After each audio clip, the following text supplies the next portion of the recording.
Live. And today, well, the whole conversation will be dominated by what else? COVID-19. But I hope some new takes on it. We're starting off panel-wise with Piet Kroukamp as usual, Dr. Piet Kroukamp from Northwest University, and also a colleague of his from Potch Business School, and that's Theo Venter. Welcome to both of you guys. And then our guest today came up earlier this week on Biz News. They had a very interesting article basically referring to, I think some of the words used was the black sciences or the dark sciences of COVID-19. And also, well, a very interesting article. We're going to talk to him about that. Our guest is Brian Pottinger. Brian is a former editor and also publisher of Sunday Times here in Johannesburg, or in South Africa then, just so we don't confuse some of our listeners or watchers or viewers in other countries. And Brian, welcome, and nice to have you on the program today. Thank you very much, Cobus. Good afternoon, gentlemen. Brian, let's just kick the door down and go with it. I mean, the dark sciences is the one expression used, and you make a few very strong points on the way COVID-19, the coronavirus thing has been handled over the past 5 or 6 months, or maybe even more, and what you think, or refer to, I think, as also as the unnecessary impact that it's had in certain ways. Just take us through a short summary of what you're looking at.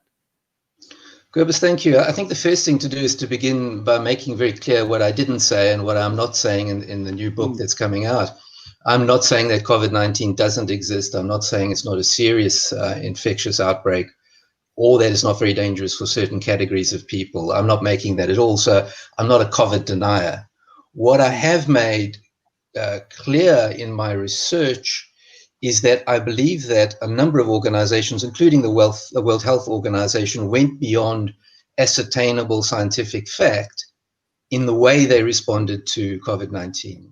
And a number of steps were taken, which came probably out of fear or lack of understanding of the disease, which have had catastrophic implications for millions and hundreds and billions of people. And the point I'm making is that all science must be accountable. And that is the question that's raised now.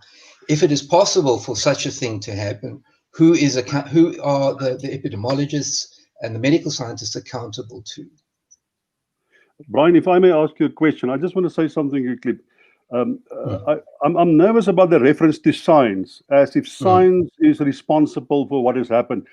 Just remember, they referred to it's a novel disease, which means that much of the policy and much of the decision that was made was not based on science, and it was based on historical experience, and we made all sorts of extrapolations, and in hindsight, it's possible that we could be wrong.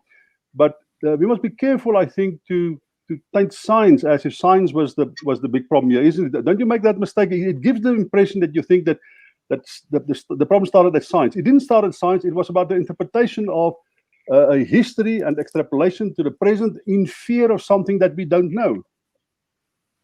I think, yeah, I mean, a perfectly legitimate point there, but the reality is that it's epidemiological science which created the models and the platforms and used the basis to make proposals to governments and political leaders for the decisions that were taken.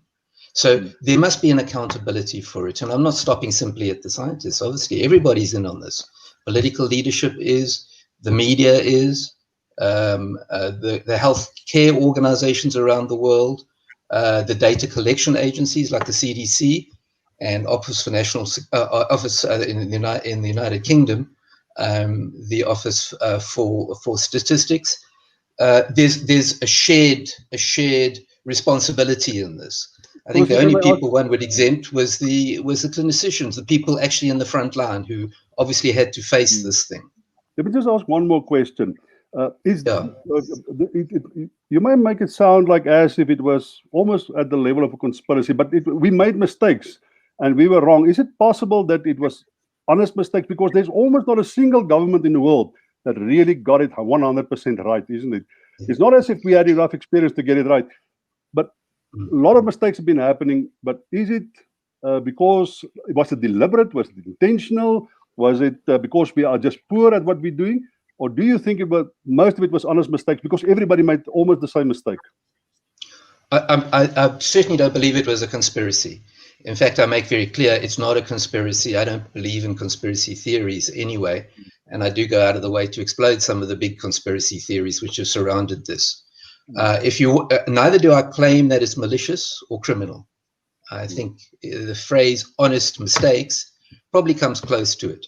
What does concern me, though, and this is exactly what happened during the swine flu outbreak in 2009 and 10, is that very quickly, when more and more data became available, instead of actually changing the models, instead of changing the views about what sort of containment policies we should have, there became an entrenchment. Now, why is there an entrenchment? Well, there are many reasons for that. There's vested interests. They're just huge organizations who don't want to change the positions.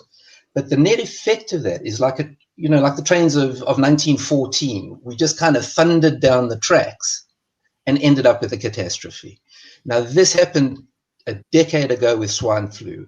Very early on, we knew that things weren't as bad as they looked. No effective change was made. So that was my first concern about not changing original mistakes. And the second thing that concerned me is that if you look at the records of directives given by the World Health Organization, by CDC, by Office of National Statistics in the UK and Public Health England, the directives for surveillance, analysis, reporting, and diagnosis were irretrievably geared towards gathering as many COVID-19 fatalities and cases as possible.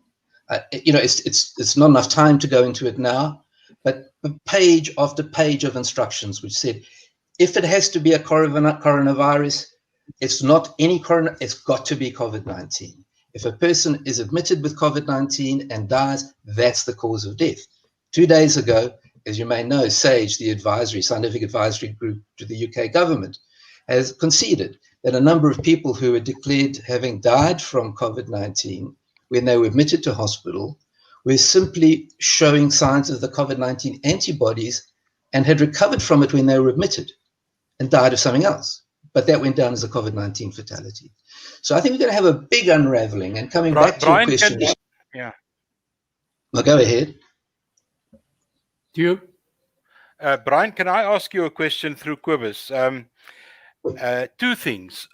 The one is part of the problem that you're explaining, and I'm listening carefully, is of course when you develop models in science, a model is basically built on a little information and a lot of assumptions. Assumptions is built on good information or existing data. Now, in the country where it emerged, China, I think China is guilty of underreporting, late reporting, and selective reporting. And if you build models based on very selective information, you're obviously going to be wrong.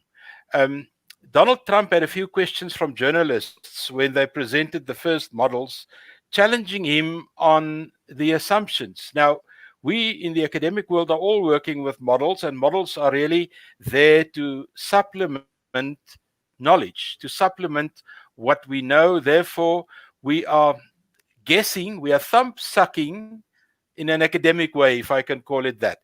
Is the problem not where it started? In other words, underreporting by China, and for instance, South Africa's response to COVID has been the fact that nowhere in the world could we pick up what happens to TB patients and HIV patients. Now, after almost 4 or 5 months, we know that they're not that seriously in trouble like we thought in terms of what the models would tell us. So it's a learning curve. I'm not exactly supporting Piet, but I'm closer to Piet in terms of learning through what's happening.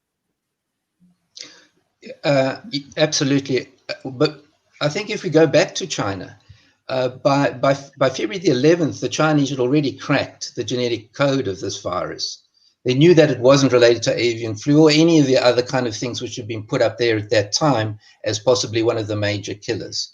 They'd already decided about a case fatality rate, which they were estimating at around 0.5%, which is not great. So there was a view already coming out of China that although this was obviously a serious infection, more serious than a common flu, their view was that it wasn't that serious. Then there was, of course, all the obfuscation and the late reportage, etc., etc., etc., which was being, I think, pretty well attested now. It was a sort of almost natural Chinese reaction to coming out openly. But I think the models and a lot of the science very early on was indicating what was going to happen, and yet it wasn't picked up. I'll give you one example. By March, MIT was delivering models, okay, which were indicating that this virus was climate affected. That would have a major impact upon how it would perform in southern hemisphere countries.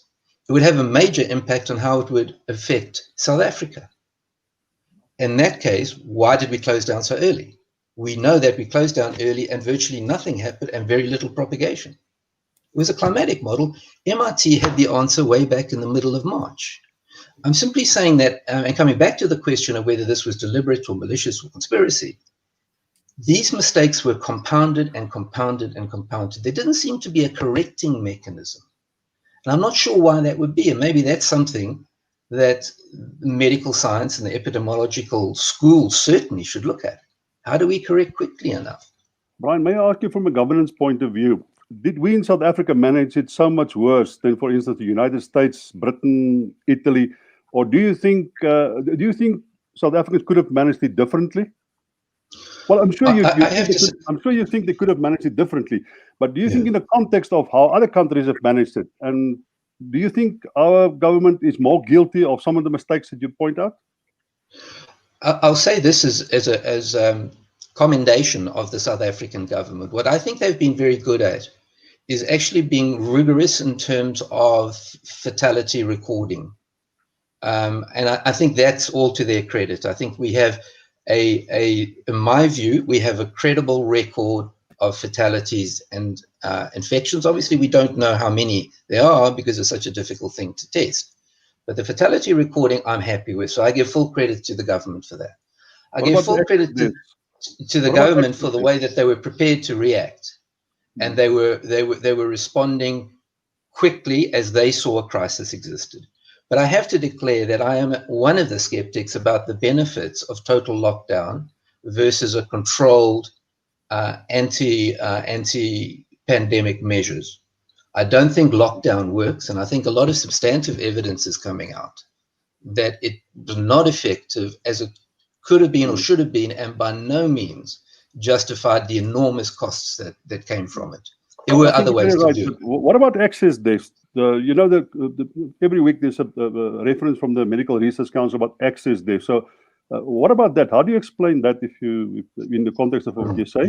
Well, the excess deaths have become such a site of battle because obviously, as your case fatality rates and your IFRs drop, and the severity of the virus becomes less and less and less, it becomes a critical issue to prove that all these extreme measures were necessary in the first place, and that's where the fight goes around excess deaths.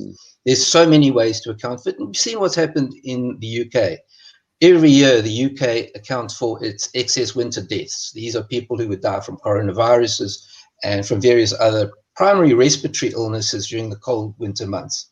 It averages over the last 7 years 32,500 excess people who would die. So that 32,500 would have died anyway. No great shakes there. The Office for National Statistics in the UK was asked to do an evaluation of how many of those excess deaths were actually from COVID-19. The best they could come out was 10,000 definitely were not COVID-19. They died from old age and a number of other causes. So we've got a whole area of confusion here about excess deaths. The tendency has been simply to allocate all excess deaths to COVID-19. In the United States, which is another great example, Last flu season, we had 62,500 flu-related fatalities. This season, we've had 6,200. You're going from 63 to 6,200. They don't just disappear. They pop up as excess deaths. But they cannot just be allocated to COVID-19. I don't think we're going to get to the bottom of that one for many, many months and possibly years. Got it. Theo, last question from your side? Yeah, I would like to find out from your research and the book that you're providing whether government, in the case of South Africa, had a different motive for what they were doing. I mean, there has been so much discussion about the lockdown, the seriousness of the lockdown, and everything that went about it. Is there something else that we don't see? That's actually outside the purview of the book. The book is South Africa plays a very small part in it because it's a more look at the global impact and deals with a lot of other issues which relate to the power and the influence of these big institutions, not conspiracies, but institutions. But coming back to the question, I think it's almost inevitable when you have a very divided cabinet with a number of people with very strong characters and political agendas and objectives, that something like this becomes a natural opportunity to advance agendas. I think 1 million agendas have been advanced under COVID-19, whether they're economic, financial, or whatever. Not surprisingly that in South Africa there would be certain people who would want to advance their own agendas for good or bad reasons. And we know we're beginning to see exactly how bad some of them were. Some of them were merely, I think, ideological views. But I haven't done intensive research on that, and it would be false for me to say I have a specific insight to that. Brian, let me just ask you one question where you sound a little bit, my humble apologies, you sound a little bit like Trumpish for me there. In your criticism of the World Health Organization, if you will forgive me that. What exactly is your gripe with the World Health Organization? What is your gripe with that? I'm not a World Health Organization fan, I have to tell you. In 2009, 2010, we had the swine flu outbreak. Between the World Health Organization and CDC in America, they convinced us all we're going to die. At the end of it, swine flu emerged with a case fatality rate no more than an ordinary flu, which is what it is. Now, an inquiry was carried out by the European Parliament in 2010. Its report is fascinating. Every single charge that you could make against the World Health Organization then, you can make against them now.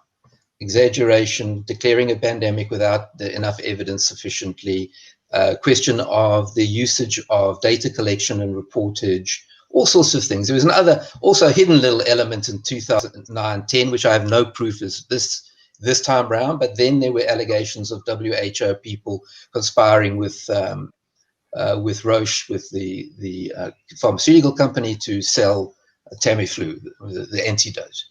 So, World Health Organization does not come out of that smelling of roses. And to have almost an exact replication of that a decade later raises questions. That was Brian Pottinger. And Brian, before we say goodbye to you, at least I'll give you a chance to give a quick plug for your book. Coming out in October, I believe. Just give us the title and where it'll be available. It's the title of the book is called States of Panic, and the subtitle is COVID-19 and the New Medieval. I think that says everything. It'll be coming out in late October, and it's going to be available in the major retail outlets here in book form, and it will be on Amazon and the various other digital formats. There you have it. That's Brian Pottinger, who spoke to us this afternoon, former editor and publisher of Sunday Times. And we're sticking to COVID-19. Unfortunately, our other guest, Professor Raymond Parsons, we've picked up a bit of a sound problem, so we'll make up to him by getting him onto the program soon. But in the meantime, what it was about is that he was responsible for a book that's been released. It's called, and let me just check the full title here, and it's called Recession, Recovery and Reform, South Africa after COVID-19. And one of the other people involved in that book, fortunately, is with us this afternoon, and that's Theo Venter, also from Northwest University and from their business school, like Raymond Parsons, and somebody who's also had an interest and been looking at it closely this past week has been Piet Krookamp, who's also quite by chance on the program this afternoon. So, gentlemen, I'm throwing the ball at you. And I think what I'd like to do is let's quickly go through the first part, recession and recovery. What we really need is to look at reform and the positive stuff. How do we recover from this, and what is needed in terms of reform that we don't step into an abyss like we've just done?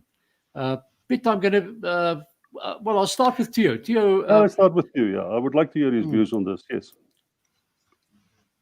Yes, Theo. Cobus, yes, thank you.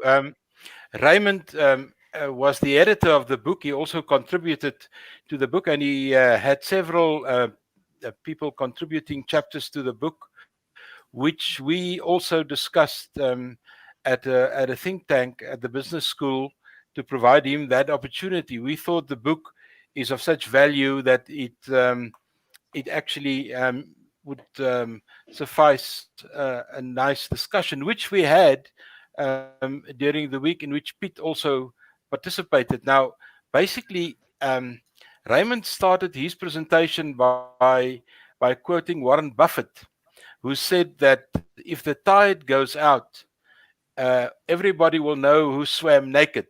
Now, that to me summed up the whole book.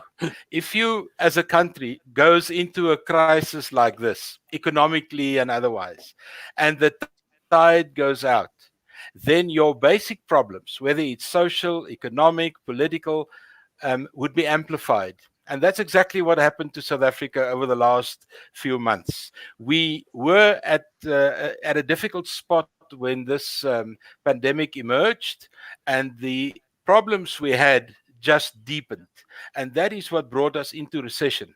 Now, there I want to stop and just make one little footnote, which I wanted to make during Brian Pottinger's discussion, but I can make it now, and that is, we must remember whatever we go through is replicated in several other countries. At the height of this pandemic, we had 216 authorities experiencing this virus. Now, remember, the UN only has 193 members being member of the UN. Several countries, of course, are not. Where does the 216 comes from? Well, those are the amount of nations that participate in the Olympic Games. So several countries, of course, have dual kind of arrangements and things like that. But that tells you everybody went through this. But let's get South Africa specifically.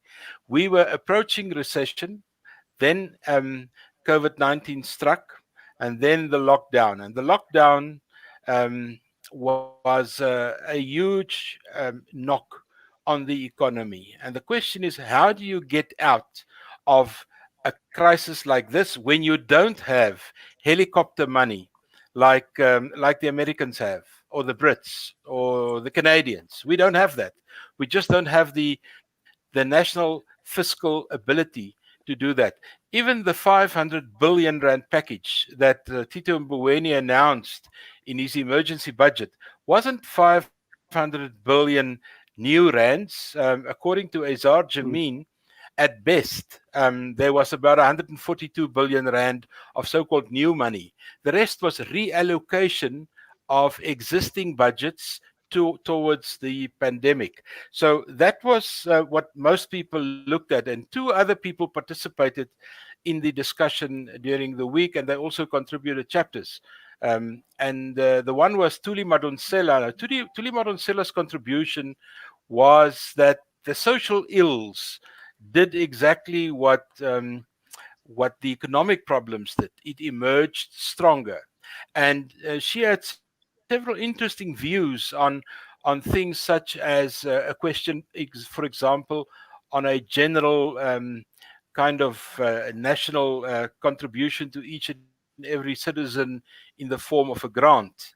And she also thought that certain legal aspects and certain legislative things were not really in place, and we weren't looking very good. And the other participant, Wandile Shilobo from Agbis, his contribution was more on agriculture. And the interesting thing is, despite all the negatives in this recession and all the negatives in COVID-19, the farming enterprise, the business of producing citrus and oranges and whatever you want to do on a farm, whether it's protein or vegetables or whatever, they had a good time. And they will in all probability be one of a very few sectors in the economy this year that will be growing rather than receding or shrinking like what's happening in a recession. That in broad terms, just an overview of the discussion this week. Piet Kroukamp? Yeah, I think the question that wasn't answered for me during that discussion, and I think is where do you get new capital? It's almost like new knowledge. Where do we get new capital in South Africa? What do we have to do to get that new capital? Is there sufficient consensus about where the capital will come from and what our relationship will be with those institutions or governments or individuals or entrepreneurs that is supposed to supply that capital? And I think that's a big problem. We don't have enough capital flowing into South Africa. It's almost like a household. If you don't earn money, you don't get a salary, money coming from the outside, you cannot sustain yourself by just keep on sharing the money amongst each other. And I think that the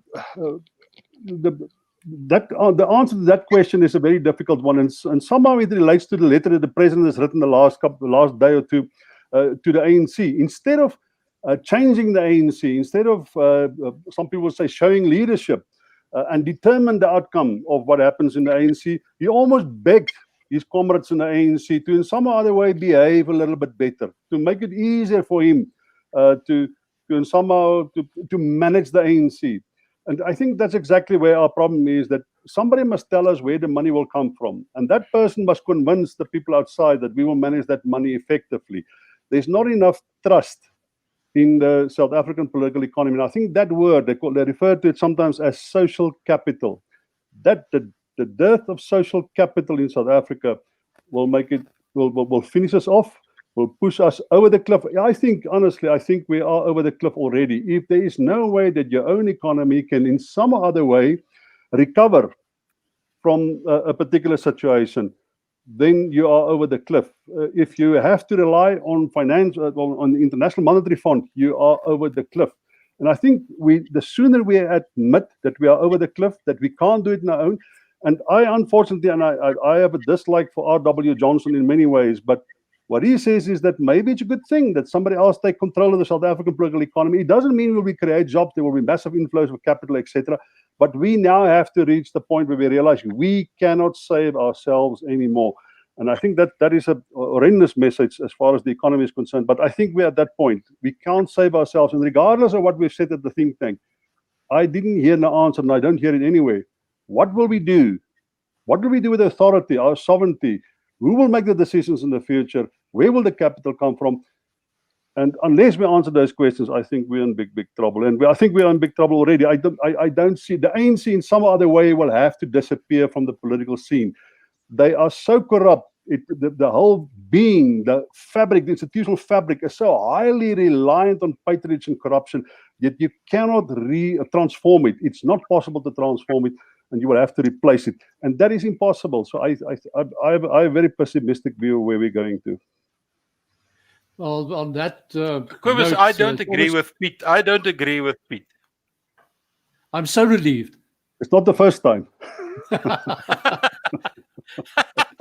No, I don't agree with Piet. I share his worries in terms of where South Africa is at the moment. But part of the discussion, of course, is that when you have a crisis like this, several things are happening. I also read the letter by Mbeki, not by Mbeki, by Ramaphosa. And for me, for the first time, he actually did what a president of the ANC must do, and that is to speak directly to his organization. He hasn't done that in a long time. So that is what presidents of the ANC do. And the ANC is with us for the long haul. I don't see the end of the ANC. The ANC is very, very similar to the old National Party. The National Party was part of the previous dispensation, whether you like them or not. And they had an ability to survive and to change with the times. And I think the ANC is in exactly the same mold. And I think this crisis, and I'm glad that we're taking money from the IMF and the World Bank and the African Bank and the BRICS Bank, whoever, because we just don't have that. But I think this crisis will bring about a change within how government is looking at things, and it will bring the internal battles in the ANC to the fore, because so far they've had the luxury of playing games with each other. And I think the game playing in the ANC is getting to an end. They can't afford it anymore. Cobus, just one. I see Brian is still with us. I'm dying to hear in 30 seconds his view on this. Brian? I've been out of political journalism for some time, but I'll give you my view. Is that I don't take an entirely pessimistic view, but I think the analysis is correct. Is that the ANC is a major obstacle. I've described it as having functioned for a while as an organized criminal conspiracy, and unless that is dealt with effectively, we're not going to move forward. And whether Cyril Ramaphosa is the man to do it or not, I don't know. But the ANC has to split, and we have to get a reformist group, which will ally with other reformist groups for any hope.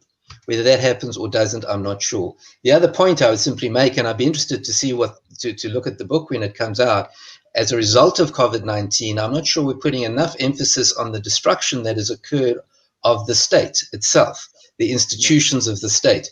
And that's my concern, whether we're ever going to have a snapback to even the low levels of efficiency that existed before from our public service and from our government departments.